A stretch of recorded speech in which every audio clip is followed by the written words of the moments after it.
How to show the music player on the lock screen for your OnePlus phone with Android 16. So if you want that every time you press your power button and the lock screen shows up, the music player will also show up so that you can take control of the songs that are on your device. And let's go ahead and get started.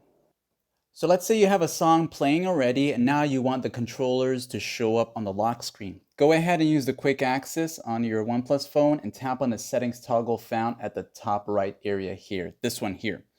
Now once you're here, you can use the search bar and type in the words show media player. Just go ahead and type that in and it'll show you where to go next. And it's also part of the lock screen settings, so you can check the lock screen settings to see if it's there. Now, once you're here, it'll flash where to go next, and you'll see control media playback from the lock screen. So once this is enabled and you have a song, an MP3 playing app on your phone, you can now go onto the lock screen and see the song playing there, as you can see for yourself. And to show you that this works, as I turn this off, you can see now that when I go to the lock screen, there's no player.